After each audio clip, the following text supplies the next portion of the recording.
Chapter 33. I was vastly outnumbered, but I'd also brought a sword to a wolf fight. No wonder the furry bodies parted before me like so many rabbits fleeing from a sharp-taloned hawk.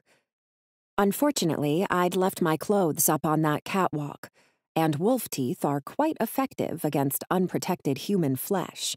Fangs clamped down around my ankle one instant before I whirled and sliced a gash along the biter's hip bone. And even though he released me with a yelp, I could feel the blood puddling atop my foot as I continued on my path.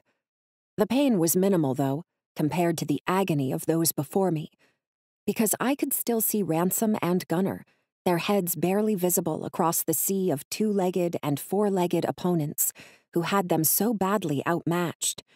Alan and Tank must have both donned their animal shapes for protection, but their pack leaders stood tall above the others, or as tall as they could be while fighting off dozens of werewolves, with what appeared to be a pipe wrench and the leg of a wooden chair. They weren't just outnumbered, they were drowning. No wonder Ransom's left arm hung limply against his side, while Gunner appeared to be favoring his opposite leg. I redoubled my efforts to reach them, pushing forward one slow step at a time, even as I kept my ears open for any hint that Kira wasn't making good on her escape. Slice and stab, duck and lunge.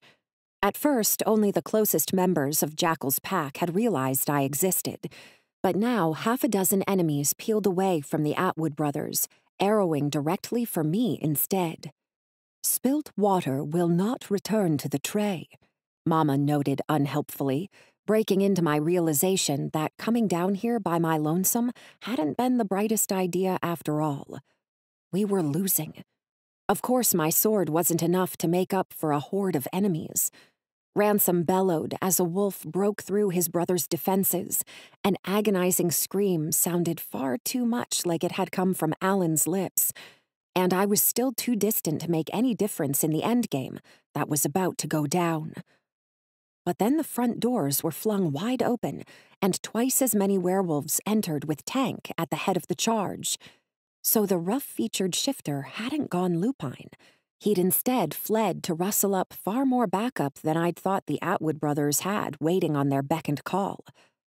And just like that, the tide shifted. Now it was the Atwood pack who outnumbered the enemy. Meanwhile, the newcomers were also better trained in working together, their force splitting seamlessly into two groups that looped around the perimeter of the stage area, while a third arrowed directly toward their bosses in the center of the action. "And I guess I'm not needed here anymore," I murmured, leaping up onto a piece of stage furniture that had been left behind after the theater's final production. I'd avoided the high ground previously because it led away from the center of action rather than toward it. But Gunner didn't appear to need me after all. Before relief could relax tensed muscles, though, the floor shuddered beneath my feet as something huge thundered into the outside of the building. A quieter clink of metal against tiles sent my head swiveling in yet another direction. Then smoke erupted at floor level as black-clad figures raced in through every entrance point. Wolves and two-leggers alike gagged and yelled in confusion as a gas-masked human emerged from the haze. "Call off your dogs and come out with your hands up," the spokesman demanded, his words expanding out from a bullhorn to take over the entire space. "This is the police. You're all under arrest." Both followers of Jackal and of the Atwoods fell to the ground, without regard to alliances, hacking and coughing as tear gas broke through the battle fervor that had previously held them in its grip. Luckily, the air was clearer atop the scuffed table, so I held my breath, leapt, and barely managed to land on the closest ladder as police in riot gear streamed in every door. "Stand down," Gunner called across the roiling mass of mist and bodies beneath me, his voice breaking off into a desperate coughing fit halfway through the final word. But the simple knowledge that the Alpha was well enough to give orders spurred my footsteps, and I managed to reach catwalk level before being forced to inhale a breath of my own. Up here, the air was just barely breathable, and my sister, I noted was still very much present, rather than having been rushed out the back door, as I'd hoped she would have been. "They're fine," she told me, pointing toward the center of the battlefield, where Gunner and Ransom were currently being cuffed and frog-marched out, along with all the other two-legged shifters. Unfortunately, Kira's reassurance hadn't reached only my own ears. "There's the kid," a cop yelled from beneath us. And while his words really should have been lost amid the whines of teary-eyed werewolves, several other officials peered upwards as he spoke and moved to join in the charge.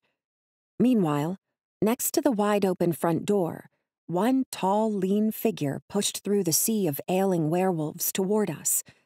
I tried to tell myself this was just another police officer, heeding the call of his compatriots. But the male's excessive height and skinny frame provoked the sinking suspicion that Kira's social worker had caught up with us at last. It was time to get the hell out of there. But even though I turned in a frantic circle, I found no windows through which we could escape. No doors had been left unbarricaded either, and each ladder now had multiple cops streaming up its rungs. "The bamboo that bends is stronger than the oak that resists," Mama murmured. Bending? She probably meant not only surrendering, but also appearing human.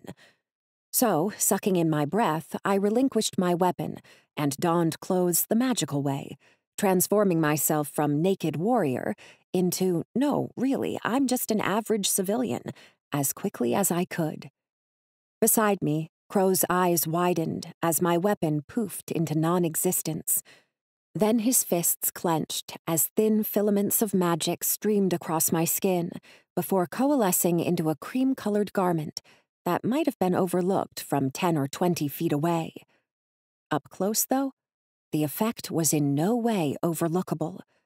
Crow had been sent to watch over me and Kira, but I could tell he was now second-guessing the decision to help me back up onto the catwalk, rather than pushing me off its edge earlier. What his alpha would do when Crow reported my lapses remained to be seen.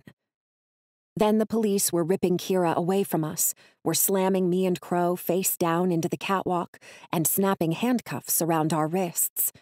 "You have the right to remain silent. Anything you say can and will be held against you in a court of law."